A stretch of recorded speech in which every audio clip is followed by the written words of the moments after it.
भाई और किसी कंट्री का स्कैम बताओ, कुछ चटक स्कैम हो रहा हो किसी कंट्री का।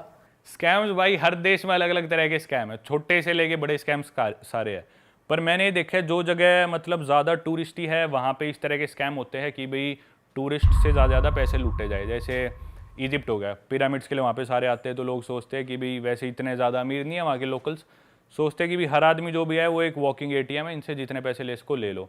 कैमल राइड पे बिठा के दूर ले जाएंगे, फिर बोलेंगे पैसे दो। ये छोटे मोटे स्कैम्स है। इसके अलावा जैसे अफ्रीका के थोड़ी और देशों की बात करें, वहाँ पे अलग तरह के स्कैम है। अफ्रीका में जैसे स्कैम्स है ज़्यादा, फ़ोन चोरी कर लिया, पासपोर्ट चोरी कर लिया। मैं इथोपिया में था, तो मेरी सबसे पहले जो मेरे साथ कभी स्कैम हुआ यही हुआ था, और मैंने वीडियो भी डाली थी बहुत साल पहले, लेकिन तब पता नहीं था, ना इतना बताना आता था, तो मैंने वीडियो में ठीक से बता नहीं पाया। मेरे साथ हुआ था।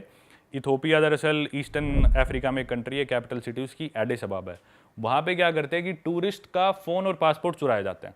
मतलब आप सड़क पे बाहर निकले हो तो मोस्ट लाइकली आपका पासपोर्ट और फ़ोन चोरी होएगा ही होएगा, और आपको पता भी नहीं चलेगा वो कैसे चुरा लेते। इतने प्रोफेशनल है भाई वो बंदे। अच्छा जी। हाँ, मतलब मेरा एक साथ क्या किस्सा हुआ, रात को मैं चल रहा था, लकीली मेरा पासपोर्ट नहीं था जेब में। नहीं वो पासपोर्ट चुराते, फ़ोन चुराते, फिर आप सोचोगे मेरा फ़ोन चोरी हो गया, आप किसी का फ़ोन लेके अपने फ़ोन पे कॉल करोगे, वहाँ से वो कॉल उठाएंगे, बोलेंगे हाँ आपका फ़ोन हमारे पास है, आपका पासपोर्ट भी हमारे पास है, फ़ोन के इतने डॉलर, पासपोर्ट के $500 या जो भी वो पैसे मांगते हैं, फिर 50, 60, 70 हज़ार रुपये, लाख रुपये इंडिया के। क्योंकि फंस के खड़ा हो जाए आदमी बिना पासपोर्ट के, मजबूरी में फ़ोन के, तो आदमी दे भी देता है।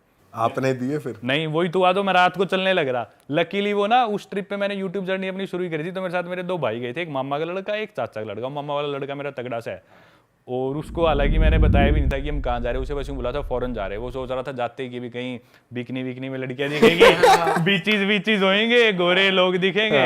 इथोपिया एयरपोर्ट पे बाहर लैंड होते ही उसने कुछ रिसर्च नहीं करी, तो वो उन लोगों को देख के, अब हमारे मन में तो ये कि हर काला आदमी कोई चोरो चक्का है, अपने इंडिया का माइंडसेट, वो सारे ब्लैक्स आए बाहर एयरपोर्ट भाई में। लेकिन जब आप इथोपिया जा रहे थे आपको मालूम थोड़ी होगी इतनी इजीली, मतलब इतना आम है यहाँ पे चोरी होना फोन वगैरह? हाँ, तब नहीं तब नहीं मालूम होगा ना तब नहीं आपको? पता था, वो तो वहां जाके ही हुआ। हाँ। तो बस वो बाहर निकलती, उसने वो काले लोग देखे एयरपोर्ट के बाहर, तो वो उन पे चीख रहे हैं, इनको शर्म नहीं आती, जुग्गी वालों को एयरपोर्ट के बाहर आके रहने लग रहे। वो भाई कह रहे, अब मैं उसे क्या बताऊं, वो मेरे को ही गुस्सा देसी करे। बालक तो ऐसी रहे, सीधा सीधा। अब मैं उसे बता दूं भैया सारे ऐसे, तो मेरे पे गुस्सा करे। मैंने थोड़ी देर और कंट्रोल करा, फिर बोला कि यार वो बीच बीच बड़ी बिल्डिंग कहाँ छुपी हुई है, दिख नहीं रही। फिर एंड में हम होटल में पहुंच गए, कुछ नहीं मिला उसे, फिर उसे सच्चाई पता चली, वो मेरे से बहुत नाराज भी हुआ। फिर मेरा बाद में फ़ोन चोरी हो गया, तो वो बहुत फ्रस्ट्रेटेड था कि भाई मेरे को कहाँ लिया और मेरे साथ ये क्या होने लग रहा है, ऊपर से फ़ोन भी चोरी हो गया ऐसी जगह आगे। मैं सड़क पे चल रहा, रात के 11 बजे का टाइम, मेरे वो दो भाई साथ थे, और 2 सब्सक्राइबर मिल गए मेरे को। कुदरती नया ही चैनल बनाया था, फिर भी 2 सब्सक्राइबर मिल गए, जयपुर के थे वो। भाई पता भी नहीं चला, एक वहाँ पे ना दुकान थी, उस दुकान में क्या करते हैं, गाय का कच्चा मांस खाते वो। एक बड़ी सी दुकान, और उसमें गाय लटका रखी, बिल्कुल कच्चा मांस उसका वो खा रहे, और दूर से वो ऐसे दिख रही है मेरे को। वो जो जयपुर वाला जो मेरा सब्सक्राइबर था उसने बताया कि वहाँ पे ऐसे ऐसे होता है। तो मैंने अपना फ़ोन वोन जेब में डाल लिया, मैं खुद ही गिनाने लगी, और मैंने सोचा इसकी तो फोटो वीडियो कुछ नहीं बनाऊंगा मैं, भाई क्या चीज़ कर रहे हैं। तो मेरी नज़र ना थोड़ा उधर से थी, भाई क्या ये इन्होंने दुकान बना रखी है, पर उससे हम इग्नोर करके फिर मैं चलने लगा। मेरे पास एक आदमी आया, एक ट्रे सी लेगा, उसमें टिश्यू पेपर वगैरह थे, मेरे नज़दीक आके बोला कि भी ये चाहिए कुछ। मैंने उसे दूर से ही कर दिया, नहीं नहीं चाहिए। जहाँ तक मेरे को याद है वो मेरे से 2-3 फुट दूरी जो उसकी क्लोजेस्ट थी वो थी, और 2 सेकंड के लिए आया था। 10-15 सेकंड बाद मैंने जेब में फोन हाथ डाला तो फोन गायब, फोन ही नहीं। भाई इतना प्रोफेशनल बंदा यार, मेरे आज तक नहीं पता चला कि उसने निकाला कैसे। अकेला था वो क्या? दो अकेला बंदा था, और हम मेरे 2 भाई और 2 सब्सक्राइबर, हम 5 जने थे उस टाइम।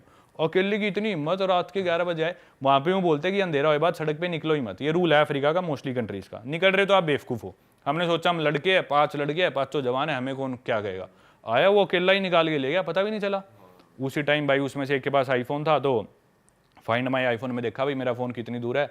तो हमने, एक के पास गाड़ी थी जयपुर वाले के पास, उसकी गाड़ी में बैठे वो लोकेशन ट्रैक करी, हम उस जगह पहुंच गए। रात को 12-12:30 बज गए। अब भाई वो जगह इतनी खतरनाक, रात को सन्नाटा, सारे दारू पिए हुए लोग, अफ्रीका वैसी सब खतरनाक इलाका। तो मेरे मामा का लड़का परेशान था, तो ना फ़ोन की लोकेशन आके वो उसमें रिंग करने का ऑप्शन होता है कि हाँ, वो फिर बीप करता है कंटिन्यूअस, करता है वो बहुत तेज। तो लोकेशन के पास आ गए, और हमने सोचा बीप कर देते हैं। बीप करा, कुछ सुनाई नहीं दिया। तो एक आदमी गुजरने लग रहा था दारू पी के, तो मेरे मामा के लड़के को मैं बोला शायद इसके पास है। मैंने बस शायद ही बोला था भाई, उसने जाके पकड़ी, उसको मारना शुरू कर दिया। वो पिटा भाई बहुत फुल कुछ कर दिया भाई। हाँ, उन्हीं के इलाके में, और भाई एक आदमी दारू पी रहा, उसे पीटना शुरू कर दिया उसने। भाई वहाँ भीड़ सी इकट्ठी होगी ऐसे ऐसे। फिर एक लेडी आई, उस लेडी पे हमने थोड़ा ट्रस्ट करा, क्योंकि उसके हाथ में बच्चा था। हमने सोचा क्यों झूठ बोलेगी, तो ये बोली तुम्हारा फ़ोन चोरी हुआ होगा। हम बोले हाँ ना, वो इंग्लिश नहीं आती बिल्कुल भी, इशारों में जो बात हुई। तो बोली अंदर एक गली है, उस गली में जाओ, वहाँ पे रहते हैं वो जो जिन्होंने चुराया होगा। अब रात को हम गए, बिल्कुल सुनसान गलियों में घुस गए। अब उनका इलाका और मेन रोड से बहुत दूर है, हम बिल्कुल गलियों में, और हमें पता था भाई हो सकता है हम यहाँ से वापस ही ना लौट पाए, ऐसा इलाका। भाई घुसे, एक कमरा सा था, अंदर से शोर आ रहा था, तो हमने सोचा इधर जाके लोगों से पूछते हैं। उस कमरे में हम घुसे तो 8-9 लड़के, जवान लड़की, दारू पी रखी, दारू पी रहे और वो स्नूकर खेल रहे, और सबके हाथ में भाई आईफोन, सैमसंग गैलेक्सी। अफ्रीका में जहाँ लोगों के पास फ़ोन ही नहीं होते, उनके पास वो फ़ोन। हम समझ गए भाई इनमें से ही कोई चोर है। हम जाके बोले भाई ऐसी ऐसी बात है, तुम में से किसी ने फ़ोन चुराया, फ़ोन दे दो। वो बोले कौन हो तुम, इधर किस तरह आ गए, तुम्हारी हिम्मत कैसी हुई आने की है। वो हम बोले हम जाएंगे नहीं, फ़ोन लेके ही जाएंगे। तो हमारी कई देर बहसबाजी सी चली। ऐसे हमने सोचा कि भी बात ज़्यादा बिगड़े ना, क्योंकि इलाका उनका, लोग भी वो ज़्यादा थे। तो पर हमने फिर भी यूँ था फ़ोन तो लेना ही लेना है, क्योंकि फ़ोन में मेरी सारी फ़ोटोज़ उस ट्रिप की, और मेरे पास फ़ोन अच्छा था, आईफोन था, तो उन भाइयों की मैंने खींच रखी, उनको भी अपनी सारा कंटेंट है उसमें जो रिकॉर्ड किया है। सारे कॉन्टैक्ट्स उसमें, ना कुछ उसमें वो कर रखा था ऑनलाइन अपलोड या बैकअप। फिर भाई एक जयपुर वाला लड़का स्मार्ट था। इथोपिया में सिर्फ एक ही कंपनी है, जैसे अपने तो एयरटेल, जियो, वोडाफोन, वहाँ पे सिर्फ इथियो टेलीकॉम कंपनी है, और आपका मोबाइल नंबर आपकी नेशनल आईडी से रजिस्टर्ड है। मतलब आपको किसी का मोबाइल नंबर पता चल गया तो आपको उसका आधार नंबर पता है। तो हर आदमी के पास एक ही नंबर होएगा, और कोई दूसरा ऑपरेटर है ही नहीं, तो एक ही नंबर होता था। तो उसने ना, जो एक आदमी उनमें से दारू पी रखी थी, उन गैंग में से बोला कि भी हमारे पास नहीं है। तो जयपुर वाला बोला 1 सेकंड में कॉल करके ट्राई कर लेता हूँ, अगर इधर नहीं बचता तो हम चले जाएंगे। वो बोला हाँ आप कॉल कर लो। तो उसने क्या करा, उसने अपने खुद के फ़ोन पे कॉल कर ली, और उसका फ़ोन वो गाड़ी में छोड़ गया था, क्योंकि पता था यहाँ लेके जाएंगे तो हमारे भी जाएंगे, तो सब छोड़ के हम गाड़ी में गए थे। तो उसने अपने नंबर पे कॉल कर ली। वो समझ गया भाई ये नंबर इसने किसका मिला है, ना कुछ फ़ोन बजा। वो समझ गया ये गड़बड़ है, ये तेज़ बन गया हमारे साथ। अब वो हमारा कुछ करते भी है तो हमारे पास उस आदमी का नंबर है, मतलब उसकी आइडेंटिटी हमारे पास है। और वहाँ पे फ़ोन चुराने का क्राइम बहुत ज़्यादा है, लेकिन उतने ही स्ट्रिक्ट लॉज भी है। अगर आप फंस गए ना तो आपकी बेल नहीं होगी, आपको जेल हो जाएगी। लेकिन फंसते नहीं है वो, क्योंकि कौन हिम्मत करता है उनकी झुग्गियों में जाके उनसे पंगे लेने की, कोई नहीं फंसता। उन्होंने सोचा भाई अब हम फंस गए, तो तब हमारा पलड़ा थोड़ा भारी हुआ। उनसे मैंने बात करी, भाई फ़ोन दो, और ले दे के रात को उनसे फ़ोन वापस ले गए। तो ये किस्सा था। भाई आप हो थोड़े डेंजरस जगह पे ना, आप चले जाते हो, कुछ है सीन। क्या बात कर रहे हो कि कौन घुसता है उनकी झुग्गी में? भाई आप चले गए, परमवीर भाई घुसते हैं भाई अपने। एक आम आदमी पीट दिया आपने वहाँ, भाई ने हमारे। बिना ही बात पीट दिया। वो शरीफ आदमी था, बुरा भी लगता है वैसे पर भाई हम भी शरीफ थे, हमारा फ़ोन क्यों चुराया? सही बात है भाई, ये भी बात मुक्के सही मार दिए भाई ने। अरे उसने बहुत मारे यार। वो है भी ऐसा, वो देसी आड़ू जान नहीं होती, वो उस टाइप का है, बिल्कुल दूध दही खाना सिर्फ, और उसे लड़वा लो बस, ऐसा है वो। और वो तैयार बैठा था मुझे कोई चाहिए गुस्सा उतारने के लिए। वो उसने इतना पिटा यार, सड़क पे उनके लोकल भी इकट्ठे हो गए, छोड़ दो इसे मरेगा ये बहुत कैड़ा लगा होगा उस बंदे अरे को। भाई बहुत मारे उसके, उससे उठा ही नहीं जा रहा था आखिरी में, पता नहीं कैसे लेके भाई गए। ये खासियत है हम देसियों की, कहीं जाके लठ काट दें जा। और वो उसे हिंदी में लग रहा, वो हरियाणवी में। अब मैं, वो मेरा भाई इतना देसी, मैं बोलता भाई इधर इंग्लिश नहीं बोल, इंग्लिश ही समझ में आएगी, हिंदी कौन समझेगा?